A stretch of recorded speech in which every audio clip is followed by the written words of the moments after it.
Memang agak lain gereja ini. Ditanyanya standar, tapi jawabannya di atas rata-rata. Ditanyanya kabarnya baik, tapi jawabannya apa? Luar. Puji Tuhan. Baik, saudara merasakan cepat atau lambat sih? Kita akan mengakhiri tahun 2023. Cepat atau lambat? Kayaknya belum lama baru merayakan Natal gitu ya. Belum lama baru merayakan tahun baru. Gitu atau lama? Kayaknya lama banget gitu. Cepat ya. Yang cepat, yang merasakan cepat Bapak Ibu boleh angkat tangan. Yang gak angkat tangan rasa lama kali ya. Saya mau bilang gini, yang merasakan cepat itu dia enjoy jalanin hidupnya bersama Tuhan. Yang rasa lama, gini aja, nggak usah jauh-jauh. Ketika kita menuju sesuatu, ketika kita berjalan menuju sesuatu, kalau saudara lama, saudara nggak menikmati perjalanan. Ya nggak? Kayaknya lama banget gitu, sampainya lama gitu. Karena apa? Nggak menikmati. Artinya apa? Persoalannya banyak. Tapi kalau kita rasa, enak ya, cepet banget rasanya gitu. Artinya apa? Kita berjalan bersama dengan Tuhan. Amin. Amin. Puji Tuhan. Baik. Terima kasih buat tim worship yang boleh membawa kita masuk dalam hadirat Tuhan. Terima kasih juga buat Josephine. Bersyukur loh saya loh. Yang pimpin WL itu artis tadi. Yang jadi WL itu artis loh. Saudara nggak tahu ya? Nggak tahu. Josephine. Browsing aja Josephine, Jojo panggilannya, artis. Artinya gini, saya mau bilang, kalau Tuhan tempatkan dia ada di tempat ini dalam ketenarannya, dia mau memiliki hati yang rendah untuk apa? Melayani Tuhan. Amin. Amin. Makasih ya buat tim worship. Yuk, baik. Gini, saya mau khotbah begini Bapak Ibu Saudara. Judul khotbah saya adalah Racing for What's Left Behind. Yuk. Nih judul khotbahnya nih. Saya mau terjemahkannya begini. Simple atau sederhana. Terjemahan Indonesianya gampang. Ketika kita memasuki tahun yang baru, ketika kita masuk di tahun yang baru, pasti punya resolusi. Setiap kita pasti punya resolusi. Ya, kita sudah lewati Januari, Februari, next slide, Maret, April, Mei, Juni, Juli, Agustus, September, tuh. Kita udah mau dimasuk Desember. Sebentar lagi. Yang akan saya bahas adalah apakah kita sudah mencapai semua resolusi di tahun 2023? Udah belum? Ada yang belum, ada yang sudah. Ada yang belum. Waktu tahun 2023 saya punya resolusi, belum punya rumah. Punya rumah. Yang rumahnya 1, pengen punya 2. Boleh? Ragu-ragu. Yang mobilnya 1, mau mobil 2. Yang istrinya 1, mau istri 2. Kurang ajar itu. Kurang ajar kalau itu. Yang belum punya pacar, mau punya pacar. Anak muda? Amin tuh.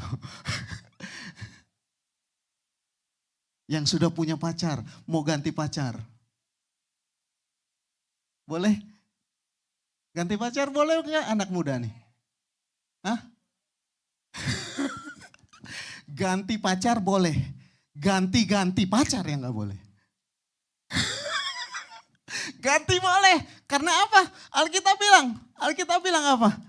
Gelap dan terang nggak boleh. Terang dan gelap nggak boleh. Artinya ketika ketemu sama yang gelap udah ganti. Amin anak-anak muda. Bapak-bapak sama ibu-ibu yang amin. Karena berharap anaknya dapat sesuai dengan dari Tuhan. Yuk baik. Gini. Kira-kira bisa gak sih sisanya berapa hari ini Bapak Ibu untuk mengakhiri 2023? Kurang lebih 30 hari. 30 30 sekian hari, 40 hari kurang lebih. Kira-kira semua resolusi di tahun 2023 bisa gak sih saya capai? Bisa gak sih? Singkat, sisa 40 hari. Sisa 40 hari. Ada yang masih ragu-ragu, ada yang bilang bisa, ada yang bilang gak bisa. Saya mau bersaksi gini Bapak Ibu. Satu peristiwa, saya pelayanan, ini waktu sebelum COVID. Saya pelayanan di luar kota, saya pelayanan di Bali. Saya pelayanan di Bali. Biasa selesai ibadah, biasanya kita altar call. Selesai ibadah kita altar call. Tiba-tiba setelah saya mendoakan beberapa orang, datang satu ibu sama saya. Dia hampiri, Pak, doakan Pak, dia bilang. Doakan siapa? Doakan anak saya. Dia tinggal di Bali tapi dia orang Jawa Timur. Saya lupa nama daerahnya waktu itu dia bilang. Kenapa Bu? Anak saya mihom. Dan dokter sudah suruh harus operasi di hari Senin. Itu hari Minggu. Saya pelayani itu di hari Minggu. Ibu ini bilang anak saya harus operasi. Harus keluarin mihomnya itu operasi di hari Senin. Saya tanya anaknya mana Bu? Anak saya di Jawa Timur, saya lupa nama daerahnya. Dia tinggalnya di Bali. Akhirnya, ya Bu kita sepakat saya bilang. Kita sepakat, kita berdoa biar Tuhan yang menolong, biar Tuhan yang melakukan mujizat.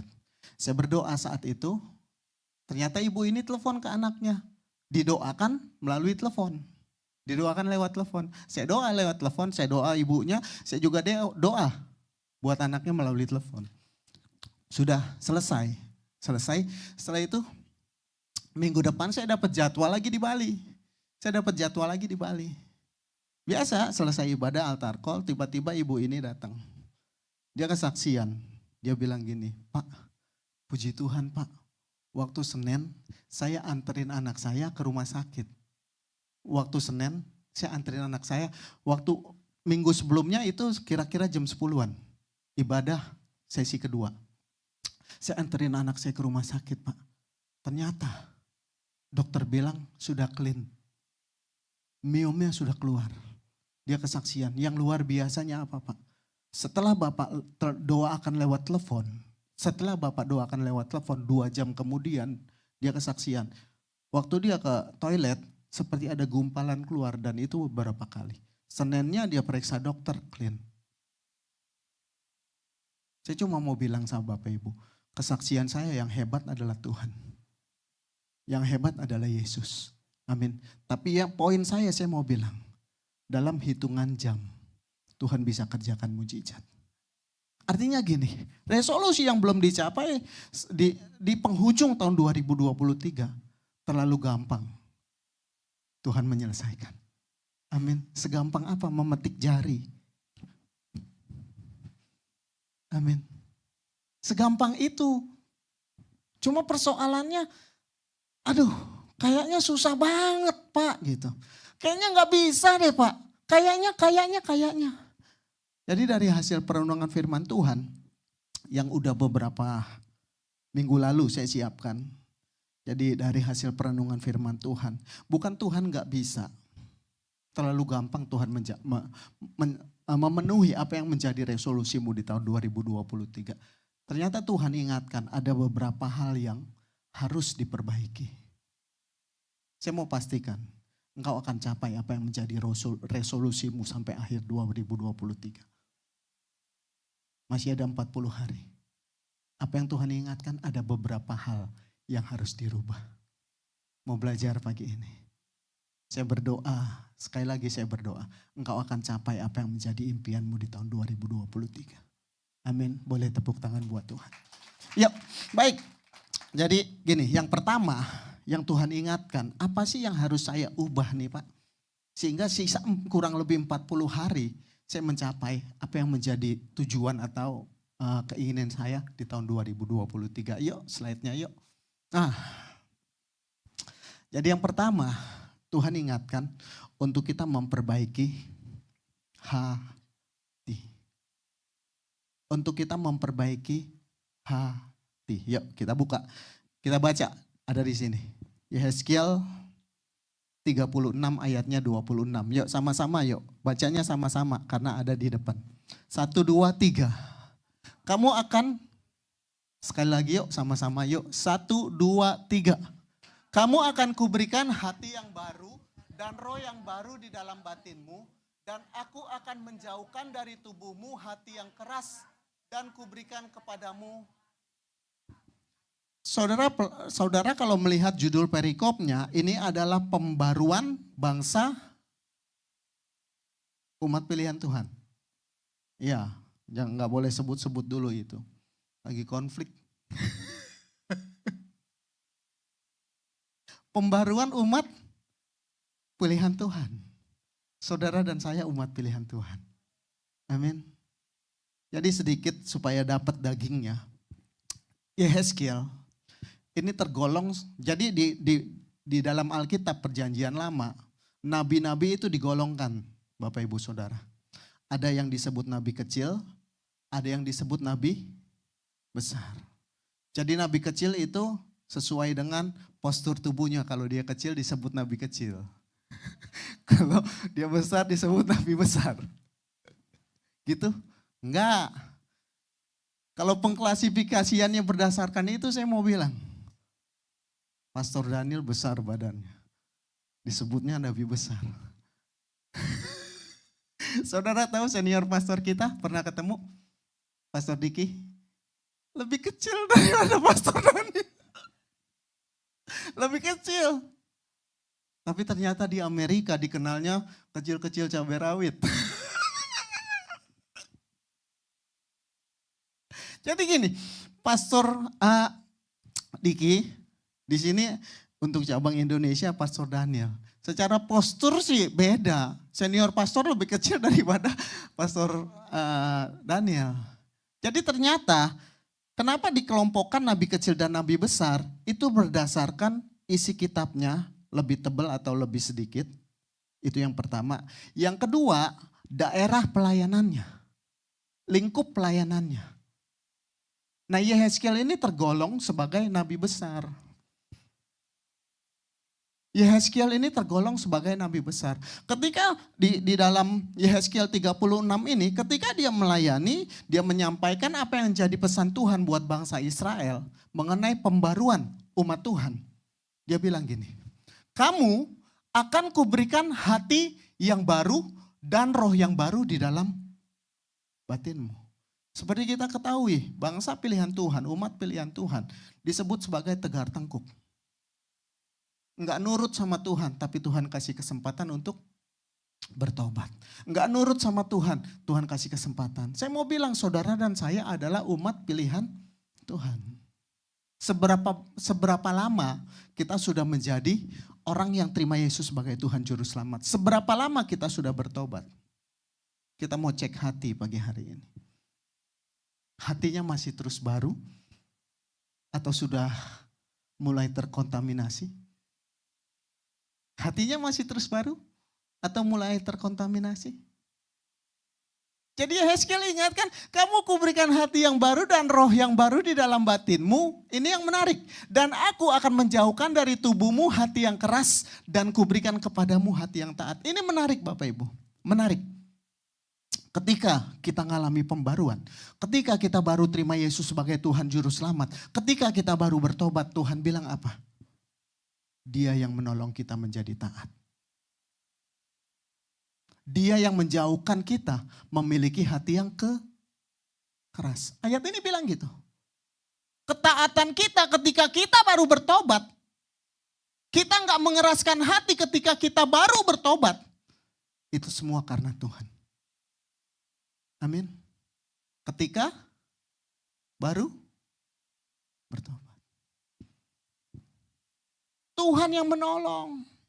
Makanya orang yang baru terima Yesus sebagai Tuhan Juru Selamat, ketika orang baru dibarui, berapi-api, semangat. Ke gereja kalau bisa 1 minggu, setiap ada ibadah dia datang. Gitu kan? Hati yang baru, karena apa? Tuhan yang tuntun kita untuk menjadi taat. Bahkan Alkitab bilang kita dijauhkan dari apa? Kekerasan hati. Makanya ketika kita baru bertobat, ketika kita baru terima Yesus sebagai Tuhan dan Juru Selamat, jawaban doa gampang banget. Jawaban doa gampang. Minta ini Tuhan kasih. Minta ini Tuhan kasih. Iya gak? Coba deh kita kilas balik. Benar gak? Saya mau kasih tahu Tuhan lagi promosi.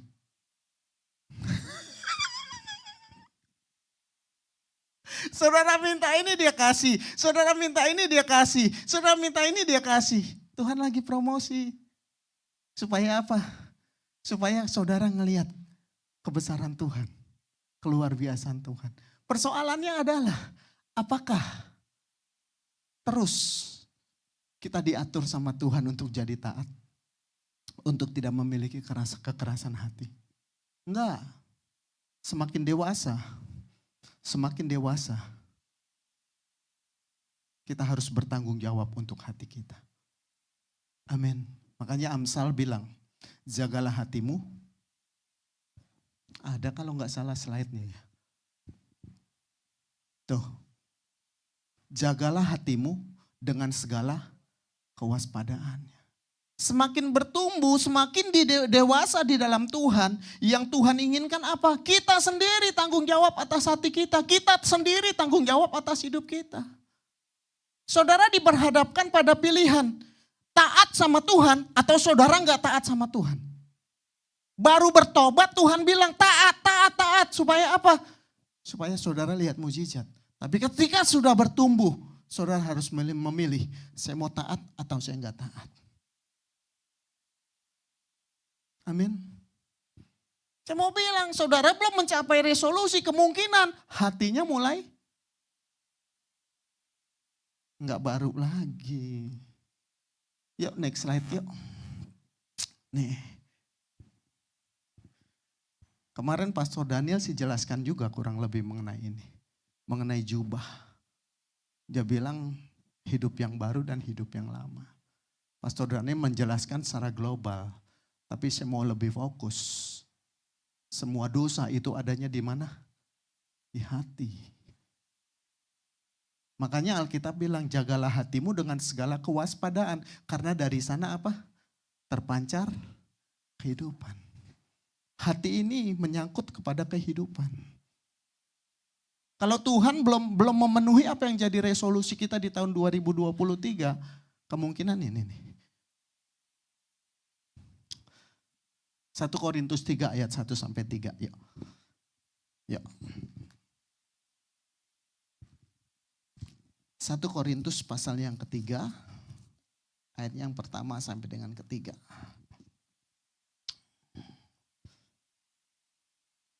Baik. Saudara baca ayat yang pertama, saya baca ayat pertama, saudara kedua, saya yang ketiga. Baik, saya baca pertama, saudara kedua, ayat yang ketiga saya baca. Dan aku saudara-saudara pada waktu itu tidak dapat berbicara dengan kamu seperti dengan manusia rohani. Tetapi hanya dengan manusia duniawi yang belum dewasa di dalam Kristus. Bapak ibu saudara.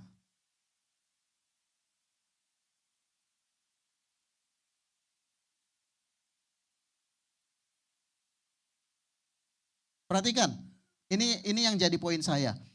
Karena kamu masih manusia duniawi. Sebab jika di antara kamu ada iri hati, slide yang tadi itu. Ada perselisihan. Bukankah hal itu menunjukkan bahwa kamu manusia duniawi dan bahwa kamu hidup secara. Jadi ternyata dari semua kejahatan yang terjadi, akarnya itu apa? Slide-nya. Yes. Dari semua kejahatan yang terjadi, akarnya apa? Iri hati. Ketika iri hati ada, terjadi perselisihan. Enggak usah jauh-jauh. Manusia kedua yang dicatat di dalam Alkitab. Saudara tahu siapa manusia kedua? Kain. Generasi kedua. Manusia generasi kedua siapa? Kain Habel. Kenapa bisa terjadi pembunuhan? Iri hati. Karena apa? Persembahannya gak diterima. Persembahan Kain apa Habel yang gak diterima? Gak diterima persembahannya. Akhirnya dia iri hati, dia marah. Kenapa Tuhan pilih kasih? Kalau saya bahas ini jauh, ini bicara mengenai penumpahan darah. Gambaran mengenai korban. Yesus sebagai korban yang menyelamatkan saudara dan saya. Tapi poin saya mau bilang, semua kejahatan yang terjadi timbulnya disebabkan karena apa? Iri hati. Suami korupsi. Gara-gara istrinya nuntut. Tetangganya beli mobil baru. Suaminya suruh korupsi. Karena iri sama tetangganya. Punya kendaraan yang baru. Amin. Orang mencuri. Orang nyolong. Karena apa? Salah satu faktor adalah iri hati. Terlepas dari kebutuhan. Saya mau bilang, saudara dan saya dijamin sama Tuhan nggak akan pernah kelaparan.